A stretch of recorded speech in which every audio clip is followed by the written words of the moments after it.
Hello. I decided to break my inactivity and do the 10 decks for life challenge that was created by Simon at the Hermit's Cave. After watching my friend Martin from Martin's Musings do his VR, so here I am. I will try and not talk too long about each deck because otherwise I'll be here all day and so will you. So, the first deck is this delightful, beautiful thing that I've had for quite a while actually. At least 5 or 6 years, maybe 6. This, and I don't care if you don't agree with me, is the best death card in the world. That's my opinion, at least in the decks that I've owned and seen. Oh, I will also say before I go on, I swear. So if swears come in, ignore them. Just carry on watching and act like I never did it. Or if you don't like swearing, don't watch the video. I was raised by a builder. That is my excuse and I'm sticking with it. So the Crow Tarot, I got it. I was going through a stage of not liking decks with people in because I wasn't liking people at all at that point in my life. I was struggling with trust issues as well. So I got a deck with animals in because animals, I mean, I trust them more than I trust most people. Even my cat, who's a total psychopath, I trust her more than most people. And this also reminds me of my dog who passed away last year, because I would do tarot readings for people on Amino with this, and I would be mid-reading, like not like live reading, I mean just pulling cards for people and taking photos and showing them and giving the interpretation. She would stand on them, or she would sit on them, and it'd be like, oh my crap, what are you doing, dog? And I miss that. But yeah, this deck, I love it, basically. It's a lovely deck. I've used it for read with people. I've used it for myself. I did edge it in black, which has faded massively. I got it off Amazon. I don't know if this large format is still there. Like, not large, standard, but they are slightly bigger than normal. I know that there's a pocket version which I want to get at some point, so there's that. And it's by US Games and by MJ Cullinan. Can you go away now, Morg? I'm busy. So, the next deck, I got... Did I get it this year? No, I think I got it last year, but like towards the end. I might have got it, who knows, I got it anyway, within the last 6 months I think, and this is by Aphrodite Studios, and I only use this for myself, because it is dedicated to the goddess Aphrodite, and this is the Aphrodite Tarot, which is why I got it. I got it for that sole purpose, to dedicate it. Now, I don't know if it's going to get, like, flagged, but this is artistic nudity. Therefore, I should be okay, because people have unboxed this and flipped through it and whatever on their channels, I'm sure, plenty. I love it. It's a brilliant deck and it's great to work with. I want literally every deck that Aphrodite Studios has created. I particularly like the Ethereal Goddess deck, and I also like the look of the Oracle deck that is Aphrodite based. It's very beautiful and very good to use for Aphrodite. So this won't leave my collection because it's a beautiful deck. I think it's indie, technically. It's just not super expensive indie. So this won't ever leave my collection because it is part of my tool for worship, I guess. Though I do have other deities within my sphere, I tend to use oracle decks solely for them. Now this deck, it will surprise you that actually I'm very fussy about unicorn decks, despite the fact that unicorns are my favourite mythical creature. I'm very fussy about the decks I get with them on it. And this, not my original copy, but it is a copy of the first ever tarot deck I bought in my whole life. And this is the Unicorn Tarot by Suzanne Starr, illustrated by Liz Hilton. It's a US Games deck. I don't know if you can still get it. It was still available on Amazon when I bought it. Again, this copy a few years back. And I don't use it all the time. I might not even use it once a year. I think I use it at least once a year. But I got this when I had no fucking clue what I was doing.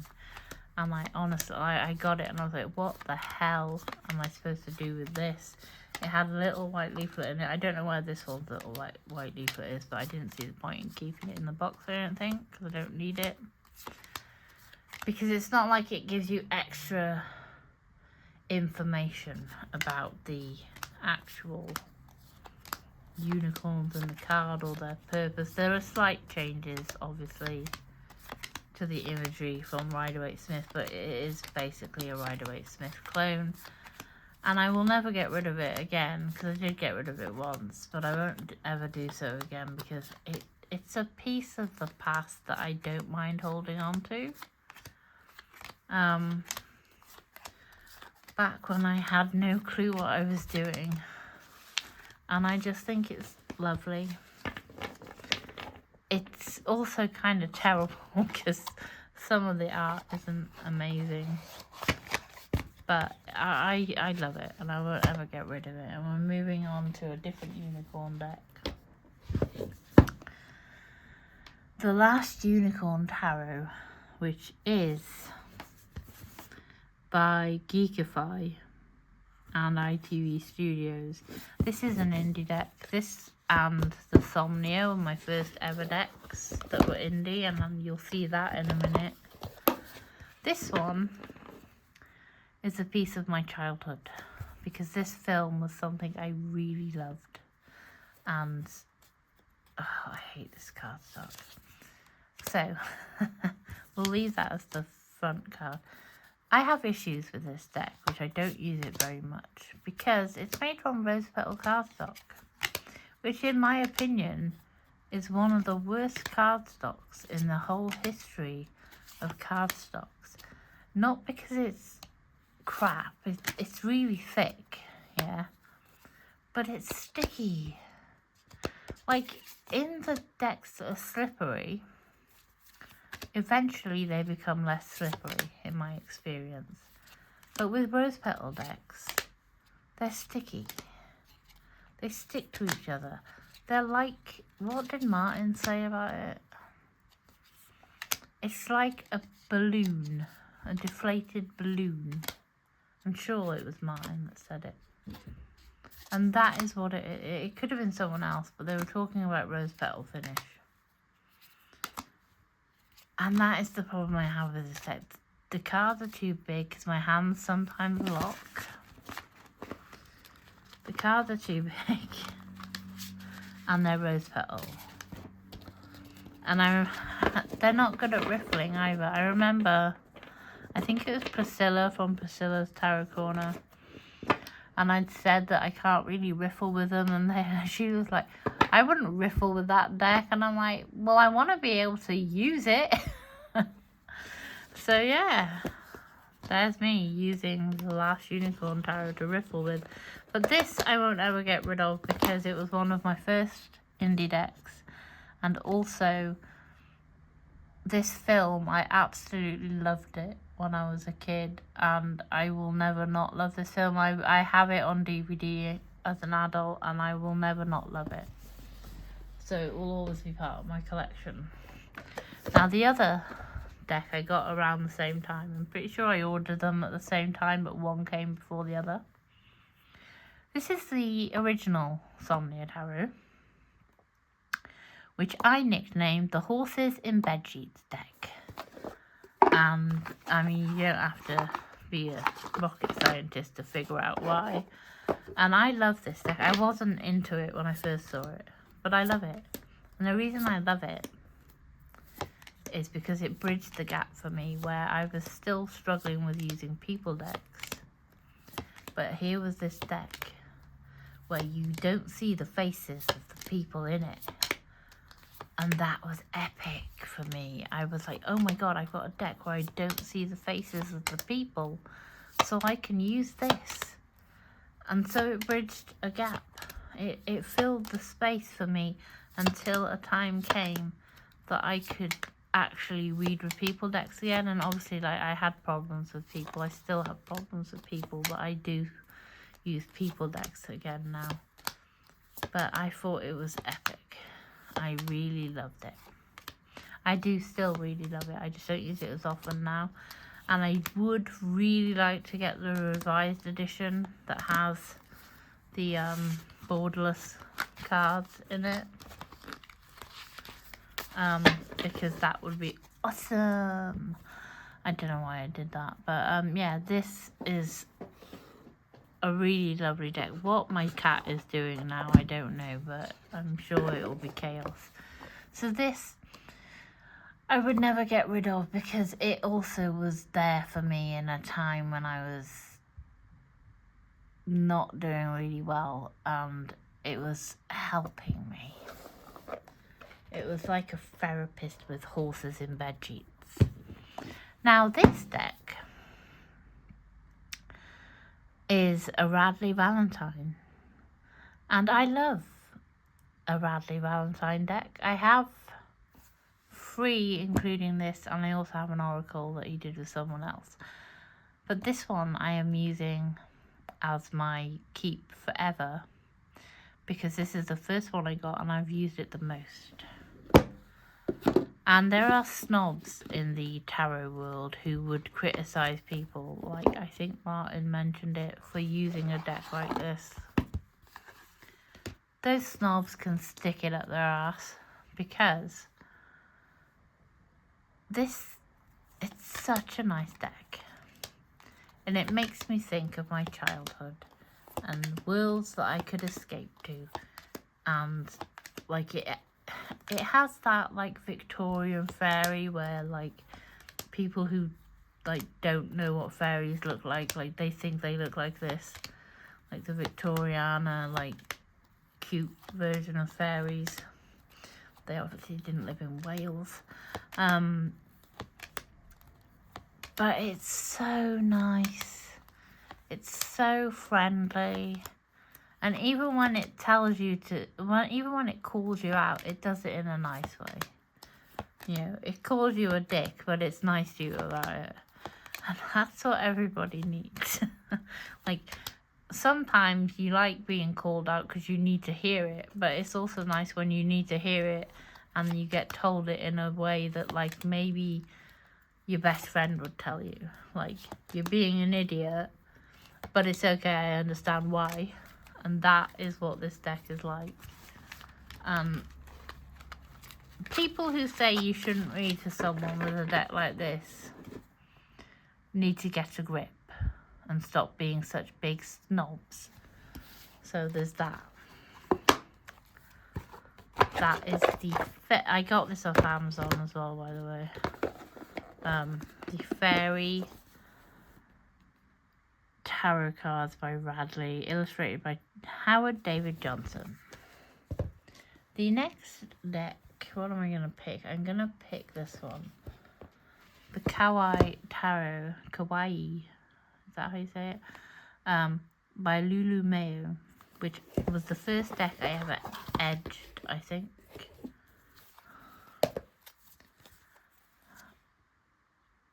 I haven't used it for a while, actually. But this deck was, again, something completely different. that I really needed at the time. I needed something fun and vibrant and cute. And I got it.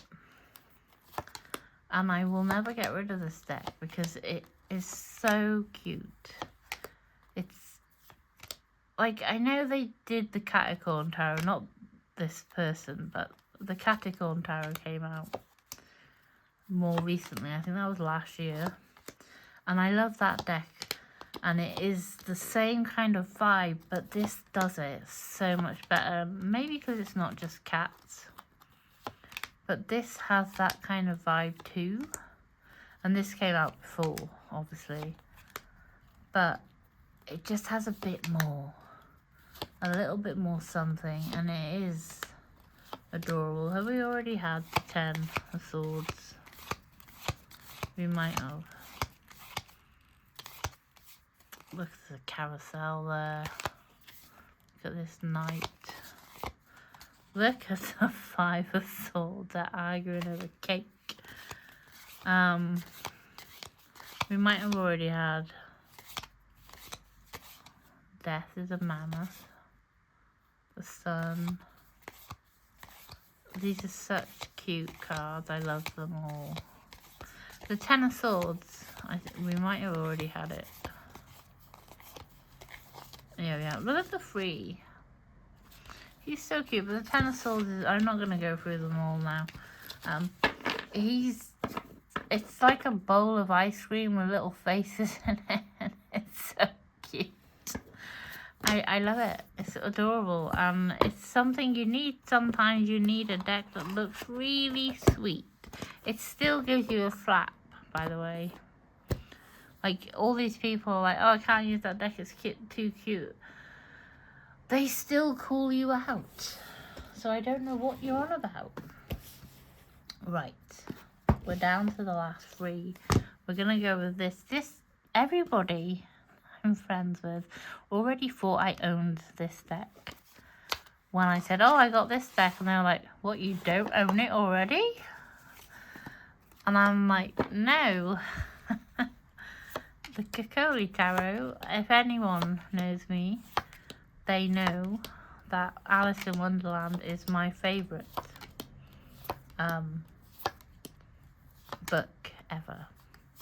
And Through the Looking Glass, I count them as two, like, the same thing. And this is very obviously heavily inspired by that.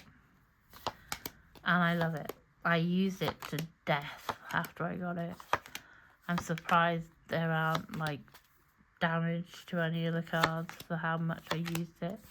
I absolutely adore this. I might take this one on holiday with me when I go to the seaside, because it's a small deck. It's so nice. It's whimsical. It's Alice in Wonderland, and because Alice in Wonderland is my favourite book ever, this fits that in me, and so I wouldn't get rid of it, because it, like, fits everything I need in that. And it has, like, some quirky cute cards and some cards that look a bit freaky, so I think it fits for everything, personally. Now, 2 left.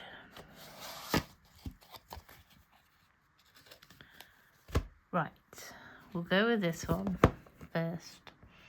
This is the Rosebud Tarot. Oh yeah, I got this off Amazon, I think, and it's still there, I think. This is the Rosebud Tarot by Harper and Stillwell and Wiser Books. This deck is like an old friend, and I feel, and I can't explain to you why, that something like a real connection with this deck. It feels like a friend, and it might be because of the style of the cards. Let me move this. Chaos, because they're like old photographs. But this deck just is something, and I love it. I can't think of any deck that I have this feeling with out of the decks I own. It just feels like an old friend that has come round for a cup of tea and a chinwag, and I can chat to them about what's going on like in my life, and I'll get answers back and responses that help me. That carousel is epic. I couldn't part with it ever. It's such a nice deck. If these 10 decks were the only decks I could take with me for the rest of my life, if I had to move tomorrow and I had nothing else to take with me, this would be in the top 5. And I'm not sorry about that. This has such emotional connection for me. I love it. It's epic. I think everyone should own this deck. Now the final deck I have strong emotional connection with, and it might not even be on anyone else's radar, and other people might hate it because it's anthropomorphic, but this deck, it was with me during a very difficult time in my life, and I could never part with it because of that. And I stopped using it for a long time because I was mad.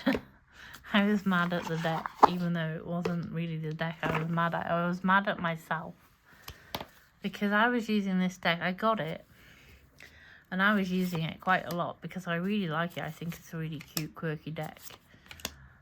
I was using it during a very difficult time in my life. And it was there, and there were many a warning that it gave me, and I ignored them. This was a time in my life when I wasn't paying as much. I was pulling cards, but I was ignoring the advice and the predictive warnings from it. Like, I know some people aren't into predictive warnings, and I don't really do predictive tarot, but this deck was giving me shit. It was like, shit is going to happen, girl. You need to pull your finger out your ass. And I ignored it the whole time. And then, because I didn't pay attention, and I knew it was right, what was being said, but I didn't want to acknowledge it.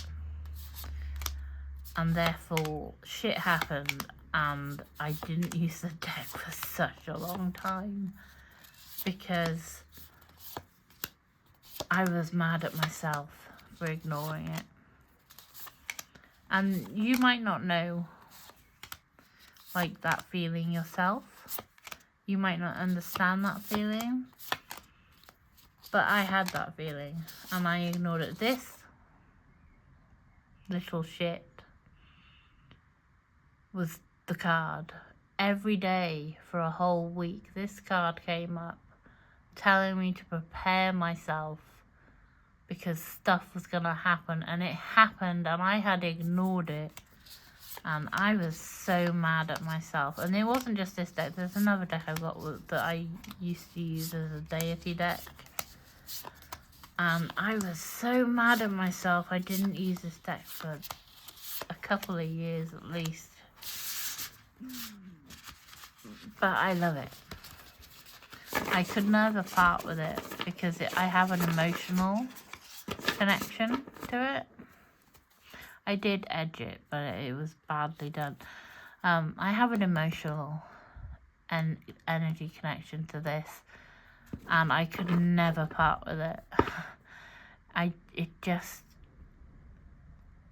There is like the residual energy perhaps of that time, which gives me great emotion from it, but like, it's just such a lovely deck, and I honestly can't get on with any other deck that Chris Allen's made.